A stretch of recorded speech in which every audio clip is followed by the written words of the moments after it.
Wilujeng enjing Parono. Enjang, Mas. Pripun pawartosipun Bapak? Alhamdulillah bahasa Jawa sudah akreditasi internasional loh, Mas.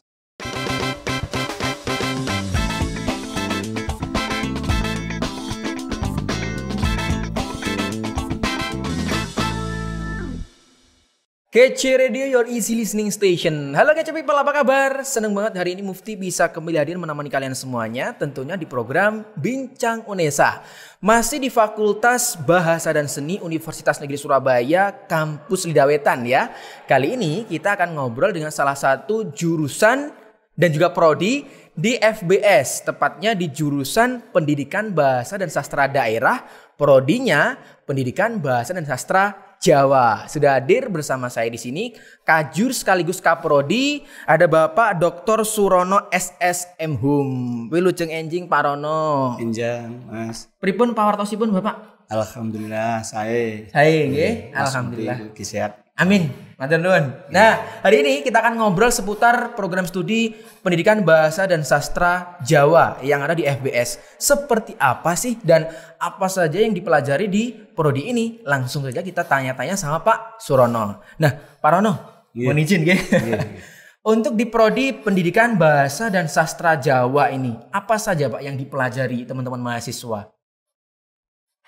Secara garis besar tentunya ya ada mata kuliah umum atau universitas, kemudian juga mata kuliah khusus, diantaranya mata kuliah keterampilan berbahasa, juga keterampilan berbahasa itu ada 4, kemudian juga ada mata kuliah pilihan yang tentunya sudah ditentukan semua itu.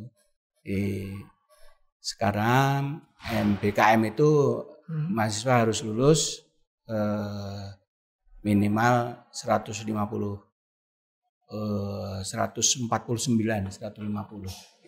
SKS ya Pak? Ya, yang SKS, ditempuh ya. Kalau S1 kan 4 tahun 8 semester, berarti teman-teman mahasiswa menempuh 149 SKS ya. Untuk prasyarat lulus sarjana. Ya, betul. Di prodi Pendidikan Bahasa dan Sastra Jawa ini.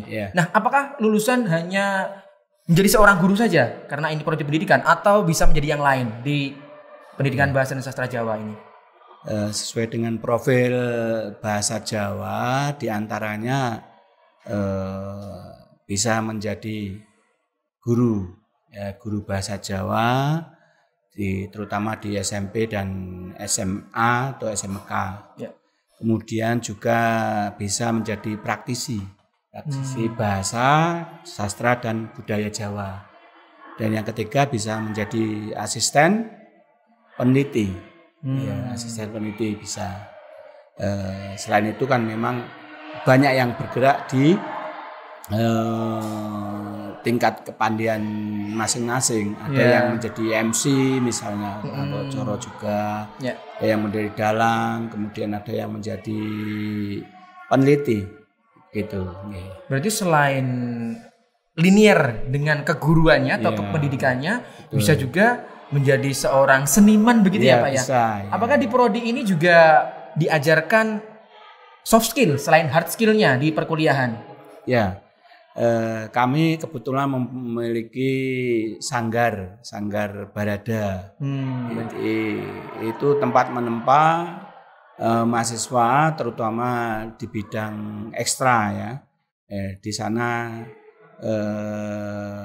ada ketoprak, ada Pranoto Coro itu tadi, juga ada ludruk, kemudian ada juga segala hal termasuk Panem Bromo, MC tadi. Panem Bromo itu paduan suara ya Pak ya. Untuk teman-teman yang belum tahu, Panem Bromo itu paduan suaranya bahasa Jawa gitu. Secara lengkap dengan melibatkan juga alumni. Jadi nanti di Sanggar Berada itu terutama diberikan berbagai macam, terutama nanti akhir tahun biasanya ya bulan Oktober begitu, berbarengan dengan bulan bahasa.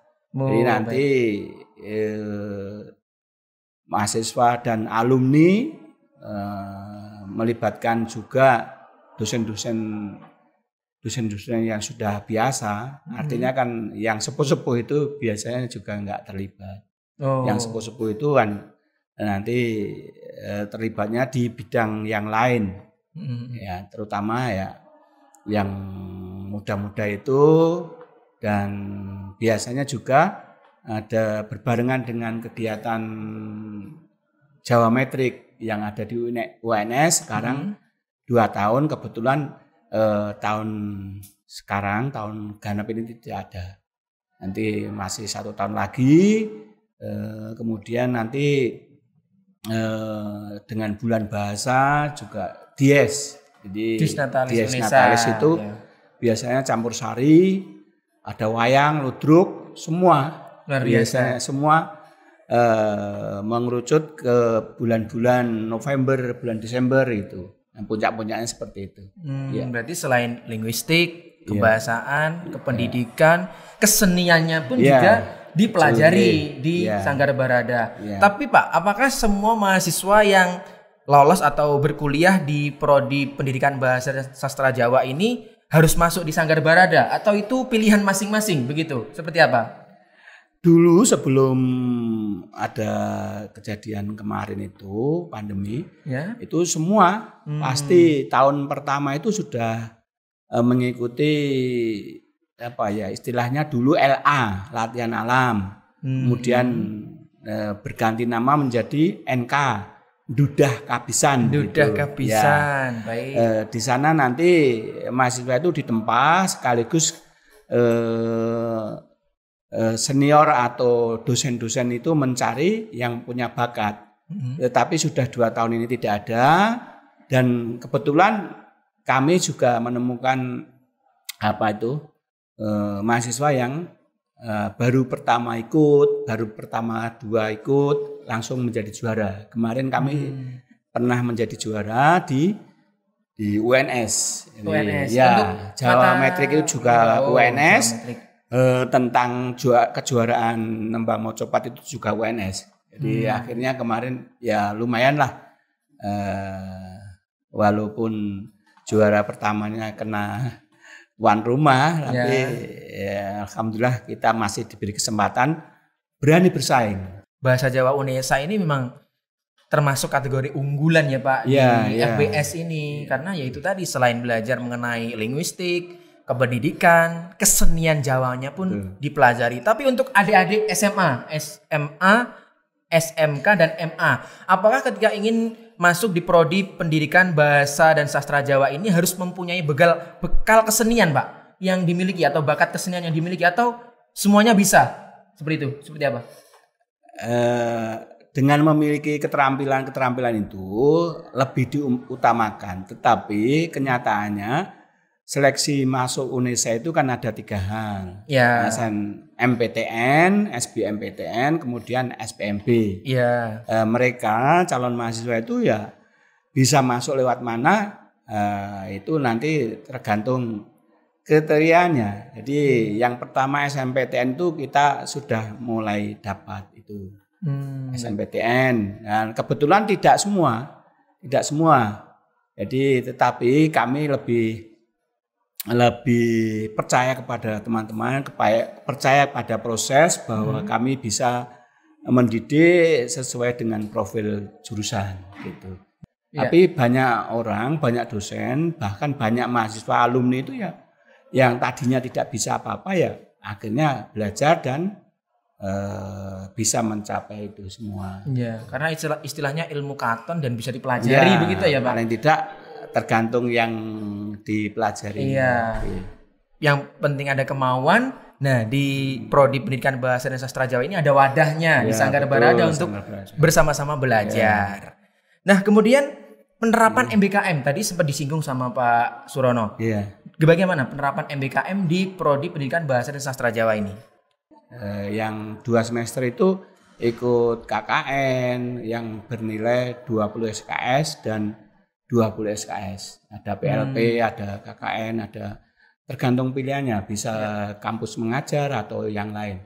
Jadi tergantung pilihan mahasiswa, yang pasti skemanya harus 8 semester gitu. Luar biasa. Nah, bicara mengenai MBKM, pasti menyangkut dengan kemitraan. Mitra kerja, mitra dudi yang terjalin di Prodi Pendidikan Bahasa dan Sastra Jawa. Seperti apa Pak kemitraan yang ada di Prodi Bahasa Jawa ini?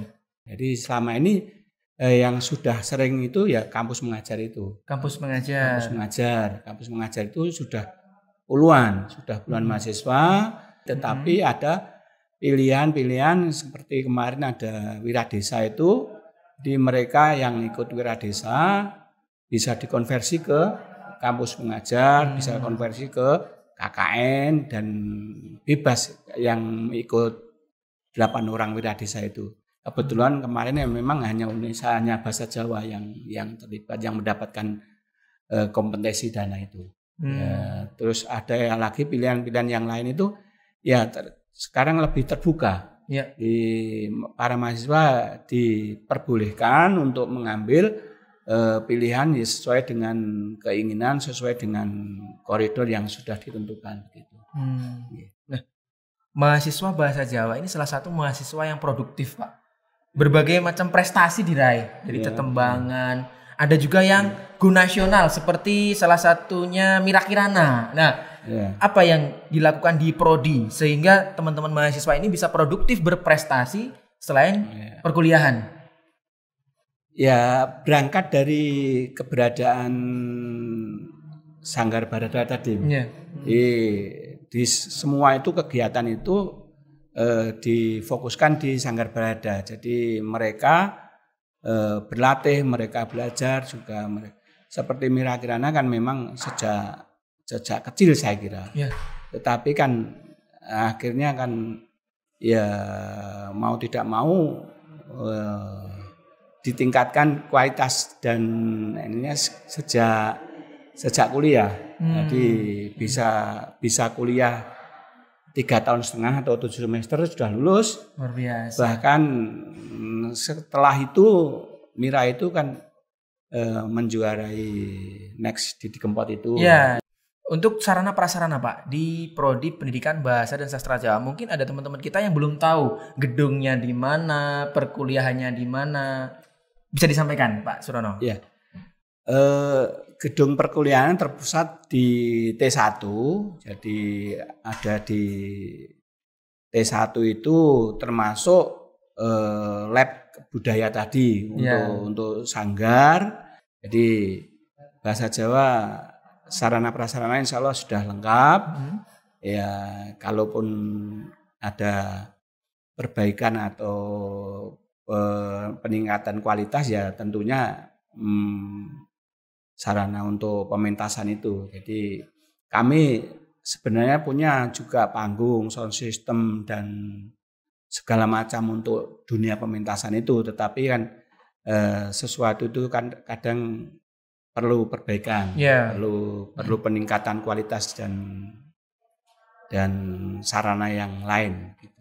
Luar biasa. Baik, nah untuk mengetahui lebih lanjut mengenai program studi Pendidikan Bahasa dan Sastra Jawa di jurusan Pendidikan Bahasa dan Sastra Daerah, ini teman-teman bisa mengakses mungkin sosial media atau websitenya Pak, di mana? Ya.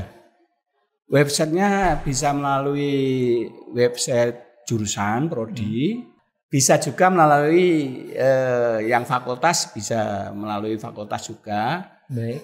Alhamdulillah bahasa Jawa sudah akreditasi internasional loh Mas, yang kemarin AKAS. itu kan, AKAS luar biasa. Diberi waktu 1 tahun untuk peningkatan kualitas, yang pasti tidak ada prodi daerah Jawa yang sudah terakreditasi internasional seperti itu. Akreditasi BAN PT ya juga A. Gitu. Akreditasi internasional AKAS. AKAS lulus juga conditional. Nanti tentunya harus dibarengi dengan peningkatan kualitas sehingga tidak mengalami ketertinggalan. Prodi atau jurusan bahasa daerah ini tentunya perlu prodi yang lain, diantaranya ya kedepannya mungkin ada bahasa Madura atau apa. Ini masih dalam perbincangan terus ini. Kemudian S2 juga perlu, tapi itu baru rencana. Jadi kemarin kan pasang surutnya banyak yang terkena imbas COVID kemarin juga. Itu. Jadi ini sedang meningkatkan kualitas SDM dari prodi dulu. Kemarin sudah 3 orang, yang satu purna, yang satu akan purna lagi. Jadi pasang surut belum pernah tambah, jadi belum pernah ada. Jadi dari sisi SDM insya Allah harus kita hadapi sesuatu yang berkembang itu. Luar biasa. Nah, untuk kalian yang mau masuk di Prodi Pendidikan Bahasa dan Sastra Jawa, sudah tidak perlu khawatir lagi. Akreditasi BAN PT A, akreditasi internasional AKAS. Nah, sudah jadi jaminan untuk kalian ketika sudah lulus, ada hard skill, ada soft skill yang bisa digunakan untuk terjun di masyarakat, di lapangan kerja, begitu ya Pak ya. Nah, terakhir closing statement Pak Rono untuk para siswa-siswi, calon mahasiswa yang berkeinginan masuk di Prodi Pendidikan Bahasa dan Sastra Jawa. Silakan. Alhamdulillah. Jadi untuk kalian semua yang memang berminat, tentunya harus berminat ini. Berminat terhadap jurusan Bahasa dan Sastra Daerah atau Prodi Pendidikan Bahasa dan Sastra Jawa. Tentunya kalian harus mempersiapkan diri. Jadi kami insya Allah sanggup mengelola atau mari kita bekerja sama. Sekali lagi kami sesuai profil kami ya diantaranya ada menjadi guru tadi, guru bahasa Jawa, menjadi praktisi dan terakhir menjadi asisten peneliti. Dan banyak lagi yang menjadi pengusaha atau apa, yang pasti insya Allah kalau sudah 8 semester paling tidak ya harus lulus, jangan enak-enakan ya. Jadi 8 semester sesuai dengan kurikulum MBKM sekarang, di kalian insya Allah bisa menjadi paling tidak 3 hal tadi, guru atau asisten peneliti atau praktisi, praktisi bahasa dan sastra budaya Jawa. Terima kasih. Terima kasih Pak Rono, luar biasa. Kecimpul itu tadi obrolan saya bersama Pak Surono, Kaprodi sekaligus Kajur di jurusan Pendidikan Bahasa dan Sastra Daerah, program studi Pendidikan Bahasa dan Sastra Jawa. Nah, untuk kalian yang belum follow akun Instagramnya Kece, jangan lupa follow. TikToknya juga di follow, dan tayangan ini tayang di channel YouTube Kece Media by Unesa. Jangan lupa di subscribe dan share sebanyak-banyaknya supaya banyak yang tahu mengenai program studi dan tayangan-tayangan edukatif di Kece Media by Unesa. Terima kasih Pak Rono atas waktunya. Semoga Prodi Pendidikan Bahasa dan Sastra Jawa ini semakin berkembang dan diminati di seluruh masyarakat, bukan hanya di Jawa Timur tapi di seluruh Pulau Jawa. Amin. Baik, terima kasih Kece People atas gabungannya kalian. Sampai jumpa di episode selanjutnya Kece Radio, your easy listening station. Sampai jumpa.